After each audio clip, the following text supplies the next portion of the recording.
Olá, caros colegas. Como muitos já me conhecem, eu sou professora psicóloga escolar, eu trabalho no ensino infantil e sou professora titular do curso de Psicologia e Letras, no Grupo Cruzeiro do Sul. Eu sou também uma das fundadoras do grupo de pesquisa que originou Psicologias, Cognição, Mente e Educação. Então, por isso, sejam bem-vindos. Hoje a gente vai dar uma entrevista e convidamos aqui a psicóloga a doutora Flávia Cristina Pucci. Hoje será uma entrevista com base em psicologia, saúde mental. Seja bem-vinda, doutora Flávia Pucci. Eu que agradeço, estou muito lisonjeada pelo convite, muito feliz por estar aqui hoje com vocês. Antes mesmo de iniciarmos esse diálogo totalmente produtivo, eu vou falar um pouco do currículo dessa maravilhosa pesquisadora e psicóloga. Graduada em psicologia pela Universidade Cidade de São Paulo em 2005, pós-graduada em psicologia hospitalar pelo Albert Einstein, mestre e doutora em psicologia pela Universidade de São Paulo e atualmente ela é professora titular da USP e psicóloga oncológica no Einstein. Então, uma pessoa realmente que está dentro da área e vai nos trazer bastante coisas produtivas. A primeira questão, Flávia, eu queria saber um pouco dessa sua prática profissional. O que fez você seguir realmente essa carreira da psicologia hospitalar? Então, Débora, eu descobri que eu queria seguir essa carreira de psicologia desde cedo, né? Porque eu precisei, na verdade, lidar com um sofrimento quando a minha mãe foi diagnosticada com câncer de mama e eu só tinha 7 anos na época, né? Então, desde o início da minha infância e da minha adolescência, eu precisei compreender, né, o que falamos na área de psicologia hospitalar sobre a questão do processo de adoecimento, né? Então, a minha mãe, ela lutou muito contra essa doença durante 10 anos, né? E eu percebi que mesmo que eu quisesse que ela estivesse ali presente durante toda a minha vida, né? Durante toda essa trajetória, eu compreendi, né? De um modo bem doloroso que o melhor foi ela descansar em paz, né? Que ela descansou, acabou o sofrimento. E assim, mesmo que eu estivesse abalada com tudo isso, né, que é normal no ser humano, eu vi que muitos médicos e muitos psicólogos não sabem lidar com a morte. E por isso eu trilhei a minha carreira acadêmica, né, na área de psicologia hospitalar, mas especificamente na psicologia oncológica. E quando eu estava estudando, eu coloquei sentido do meu sofrimento da infância e eu senti essa necessidade de ajudar outras pessoas, né? Que estão passando por toda essa situação. Eu já atuo há 17 anos no Hospital Albert Einstein e lá eu sou professora titular do curso de psicologia, né? E eu posso afirmar com muita certeza que todos os meus pacientes eu pude ajudar da melhor forma na qualidade de vida de cada um, né? E isso que a gente chama de cuidados paliativos. Nossa, a gente fica vendo, percebendo toda essa trajetória, né? A questão, né, da infância fica muito dentro da gente, a gente realmente quer lutar para o melhor. Um questionamento que ficou muito grande, né, que a questão da pandemia que trouxe muitas perdas para lidar na questão do hospital. Então, uma pergunta que a gente gostaria de fazer é: quais foram os maiores desafios no atendimento de pacientes diagnosticados com câncer nesse contexto da pandemia? Os desafios foram muito grandes e assim, eu posso te falar com muita certeza, Débora, que durante esses 15 anos da minha profissão, eu considero que nunca houve no mundo tanta morte, né? E dessa maneira nós precisamos aprender muitas estratégias e muitas técnicas de uma forma muito rápida, muito dinâmica, para poder atender esses pacientes nesse contexto pandêmico, né? No começo da pandemia, muitos pacientes oncológicos ele tinha medo de sair de casa, né? Para fazer o tratamento. Porque assim, você sabe que o paciente oncológico, ele já tem a imunidade muito baixa. Então, com essa pandemia no mundo solta, eles tinham medo. E a Organização Mundial da Saúde, ela declarou que de forma alguma, pessoal, eles não podem parar o tratamento. É muito importante que eles continuem o tratamento oncológico, mas a questão do medo, muitas pessoas decidiram parar. E nós precisamos, assim, da área da saúde, fazer alguma coisa para que eles continuassem o tratamento, continuassem indo até o hospital, né? E então, assim, no começo da pandemia, muitos pacientes oncológicos, com esse medo, com essa angústia de sair de casa para fazer o tratamento, eu precisei dar um suporte de atendimento online, né? Usamos a tecnologia a nosso favor. Infelizmente, Débora, eu perdi muitos pacientes que estavam vencendo a luta contra o câncer devido a complicações da Covid. E foi um momento muito delicado na minha carreira e na minha vida pessoal também, porque, querendo ou não, mexe com o nosso psicológico. E o trabalho do psicólogo hospitalar, de uma forma geral falando, ele precisa buscar uma boa interação entre a relação de família, paciente, equipe médica, com esse objetivo de sempre melhorar a qualidade de vida do paciente, né? A partir de 2019, eu iniciei meu trabalho na psico-oncologia, né? Para o atendimento das mulheres diagnosticadas com câncer e que tiveram muita sequela devido à Covid. E a gente trabalha a autoestima, o acolhimento e a valorização da vida humana dessas mulheres. Trabalha muito também a autoestima.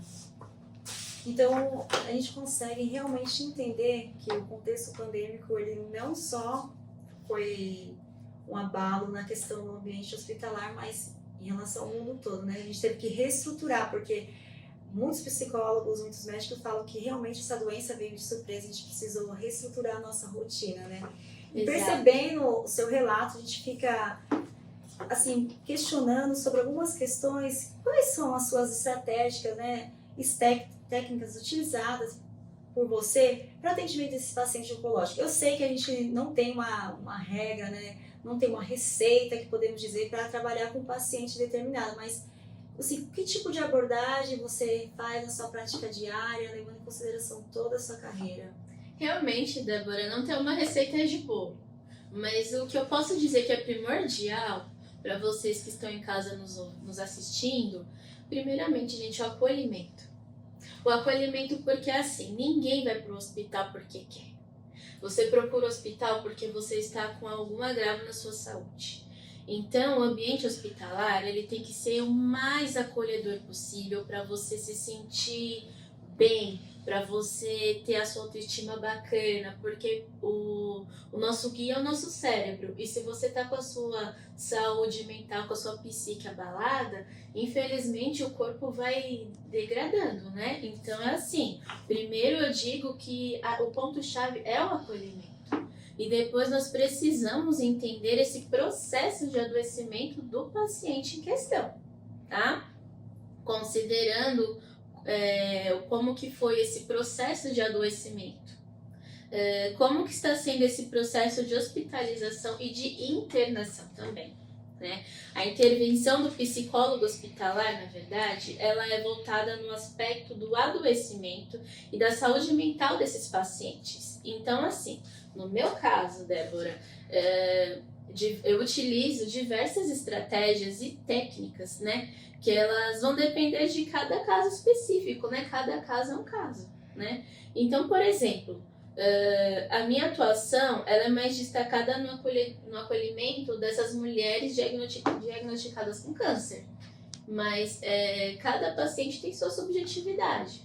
Então, você primeiro faz o acolhimento e depois você tem que entender a doença. E a partir daí você vai elaborando estratégias para trabalhar com esse paciente específico. E aí isso já mostra um ponto bem norteador, né? A gente realmente não tem uma técnica, uma abordagem fixa, né? Isso é maleável. Somente eu, como professora, psicóloga na área escolar, a gente realmente tem a questão da subjetividade de cada indivíduo. Então, levando em conta todo esse percurso, né, que é muito lindo, um trabalho maravilhoso. Obrigada. Eu gostaria, né, e vocês que estão nos acompanhando, saber, muita gente fica assim, ansioso. Qual foi um caso assim, significativo na sua carreira profissional? Sempre tem aquele caso, assim, tanto como professor, como psicólogo, que, nossa, aquele caso me fez é questionar muitas coisas e significar outras coisas. Ai, Você gostaria de relatar pra gente? Eu vou relatar para vocês um caso que ele foi muito marcante na minha carreira profissional. Foi uma paciente que ela era muito jovem e ela foi diagnosticada de uma forma muito precoce com câncer de mama. Gente, foi uma situação muito difícil. E essa doença se desenvolveu muito rápido e infelizmente ela foi a óbito depois de 3 meses. Então foi uma coisa assim muito marcante, né? Esse caso ele foi muito doloroso, Débora, porque eu precisei dar um suporte para a família e principalmente a filha dela, que era só uma criança de 10 anos. Então foi uma situação assim muito complicada, vamos dizer assim. E nesse momento eu relembrei, né, da minha infância, de toda a trajetória que eu passei com a minha mãe, com a doença. E eu tive que fazer um trabalho com essa família para conseguir que ela assimilasse esse sofrimento do luto de uma outra forma, que nós chamamos assim, que a pessoa em si, ela descansou, né? Ela descansou daquele sofrimento, mas de toda essa história difícil, essa história trágica, nós tivemos uma coisa boa, Débora, porque hoje essa menininha de 10 já não é mais uma menininha, já é uma mocinha formada em medicina, que me deixa muito orgulhosa. Eu tenho contato com ela até hoje e assim, é uma história de superação que eu sempre gosto de contar e isso me deixa muito feliz. Então a gente fica realmente, né, muito feliz. Você conseguiu até finalizar a nossa entrevista com chave de ouro, mas antes da gente finalizar, gostaríamos de perceber a importância desse trabalho do psicólogo. E a gente também tem um relato de uma colega sua de trabalho. Vamos dar uma olhadinha. Olá, hoje eu quero falar com você sobre a queda da autoestima da mulher frente ao diagnóstico oncológico, frente ao processo de tratamento. É muito importante que isso seja trabalhado na terapia oncológica, mas também um suporte familiar positivo, visando a mostrar para esta paciente que é possível ela ter uma qualidade de vida, é possível não perder a sua identidade, a sua feminilidade diante do tratamento. É importante você, cônjuge, que está presente na vida dessa mulher, caminhando junto ao tratamento, que reforce positivamente, que mostre que ela é linda, que ela está indo bem a cada dia e que você está com ela nessa caminhada. Então, levando em consideração o que a colega disse aqui, vamos ver agora algumas indicações de leitura. Separamos 3 livros que são primordiais para a área da psicologia hospitalar e também para a gente ter o conhecimento e naturalizar a questão da morte, né? Porque realmente a morte é vista como um tabu. Então, a indicação de leitura, a primeira que eu queria mostrar para vocês é o manual de psicologia hospitalar. Isso é como se fosse a Bíblia do psicólogo hospitalar. Maravilhoso, gente. Né? Do Alfred Simonetti. Ele é um médico, psiquiatra, psicólogo clínico, psicólogo hospitalar e psicanalista. Então, esse manual está praticamente mostra a questão básica, né, para o psicólogo hospitalar, que vai nortear suas abordagens, as técnicas e a atuação desse profissional. O segundo livro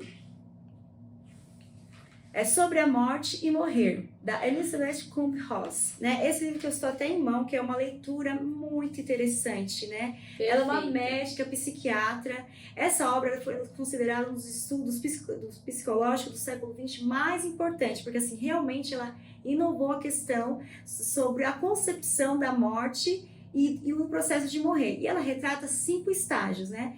Negação e isolamento, raiva, barganha, depressão e aceitação. Esses são os estágios que ela considera na obra, que ela fez entrevistas com pacientes terminais. E a última obra é uma obra bem acessível, uma obra assim que, se você for perceber a abordagem, né, dessa médica, Ana Cláudia Quintana Arantes, ela vai abordar o tema da morte de uma maneira tão sutil, uma maneira que rompe esse tabu. E para finalizar esse diálogo muito produtivo, que eu sei que vocês em casa ficaram com muita vontade de tê-la uma dessas obras, eu vou ler um parágrafo da parte sobre o medo da morte e o medo da vida. Podemos tentar acreditar que enganamos a morte, mas não somos ignorantes demais para tal feito. Não morremos somente no dia da nossa morte. Morremos a cada dia que vivemos, consciente ou não de estarmos vivos. Mas morremos mais depressa a cada dia que vivemos, privados dessa consciência. Morremos antes da morte, quando nos abandonamos. Morremos depois da morte, quando nos esqueceram. Gente, muito obrigada pela atenção de vocês. Muito obrigada, doutora Fábia Pucci. E eu só tenho que agradecer. Espero que vocês realmente tenham se despertado na área da psicologia hospitalar e na área da psicologia. Tchau, gente. Até breve. Tchau. Muito obrigada.